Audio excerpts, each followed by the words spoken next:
let's revisit The Chemical Wedding by Bruce Dickinson. So everybody remembers when The Accident of Birth came out.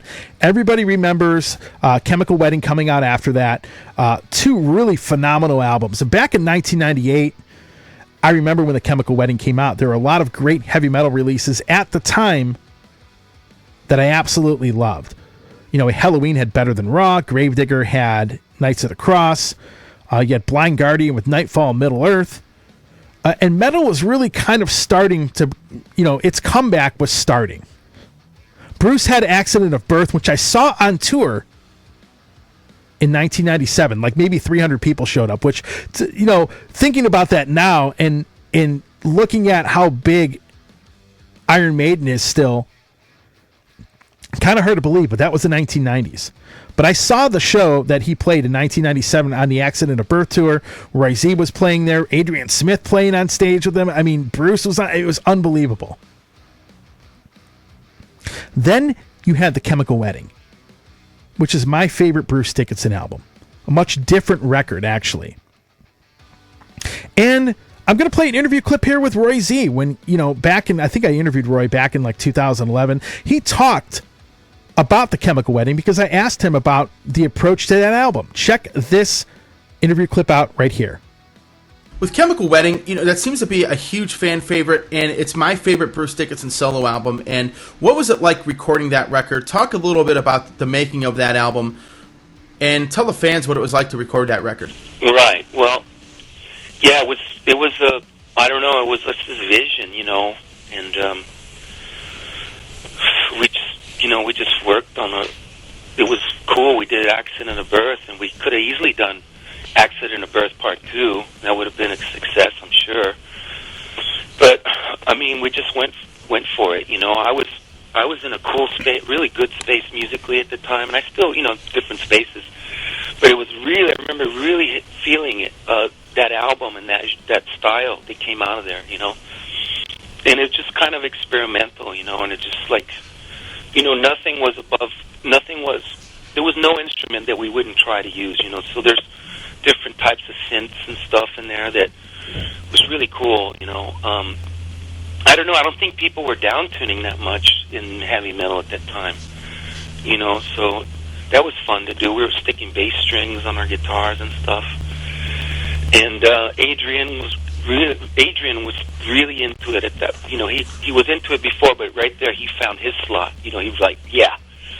And, you know, he played some amazing leads on both of those records, but I like Chemical Wedding, what he did a lot. That's Roy Z talking about the approach to the album The Chemical Wedding.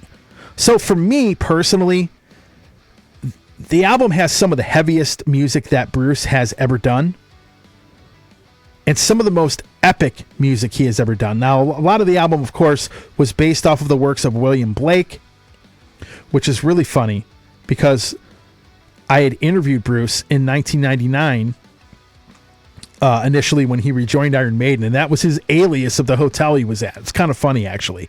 But it was based on the works of William Blake, and it was a kind of a darker album than Accident of Birth. You know, you didn't have as many up-tempo songs, but I would say it was a little bit of a darker album, a little bit more of an epic feel to that record.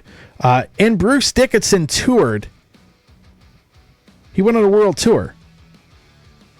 You know, you have the live, I think it was, they had a live album they recorded in Brazil, Scream For Me Brazil, or something like that. I don't remember what it was called now. I should probably look that up. But he did have a live album that came out. He did go on a world tour. However, Bruce Dickinson, sadly, did not tour the U.S. for The Chemical Wedding. And I'm going to go back to the interview I did with him in 1999 where he talked about why. Check out this interview clip as to why Bruce did not tour the USA for The Chemical Wedding album. Here you go.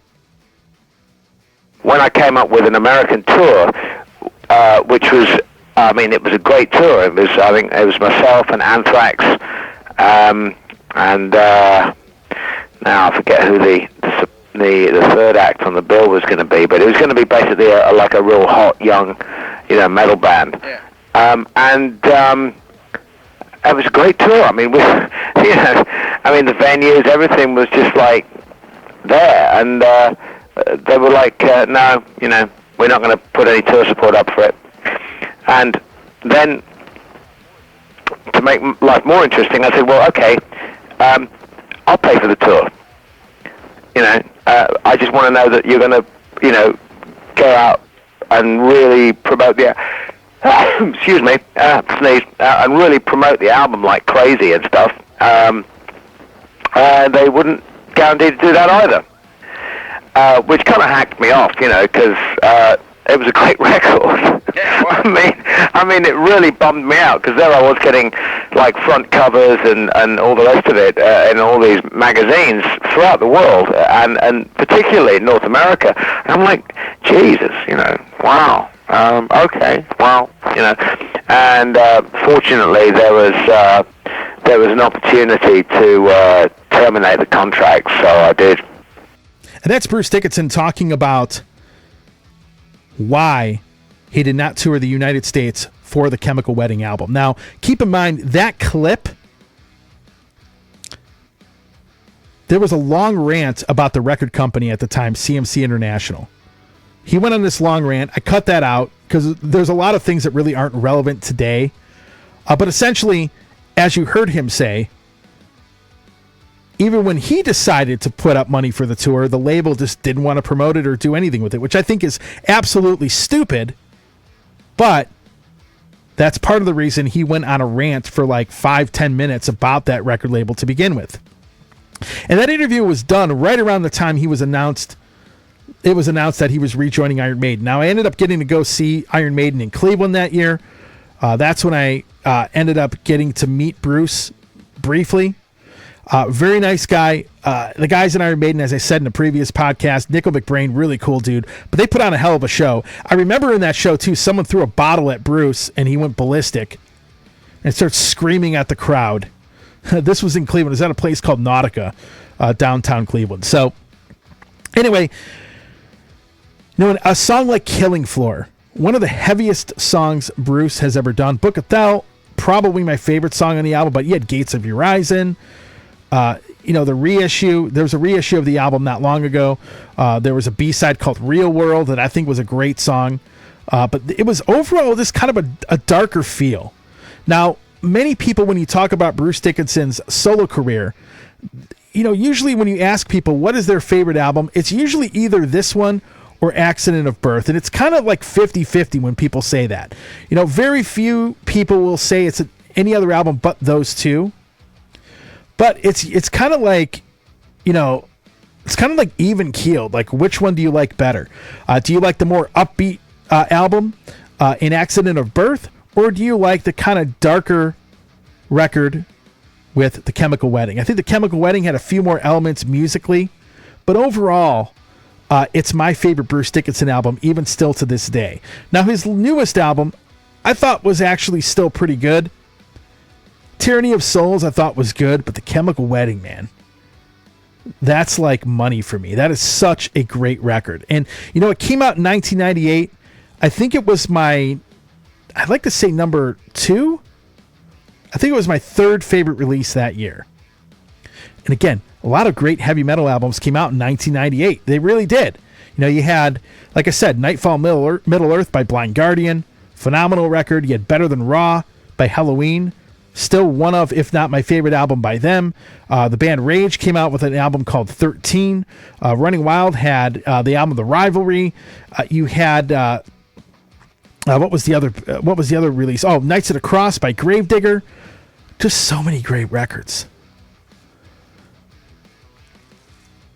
So before I end it off here, I want to know, what is your favorite Bruce Dickinson solo album? Where do you rank The Chemical Wedding in the Bruce Dickinson discography? I'm curious, where do you rank it? Is it your favorite album? Is it your second favorite? Third? I'm curious.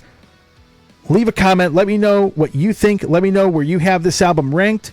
Hey everybody, Tony here from the Metal Command Podcast. Again, I appreciate your support. Since 1998, I have hosted this show in one form or another, starting off in radio and now in the podcast format. Again, thanks for watching, and if you like what you see and hear on this show, by all means, please hit the subscribe button, hit the little bell to be notified anytime I do post a video, and if you see this program on any other form of social media, please give me a follow there. Again, I always appreciate your support.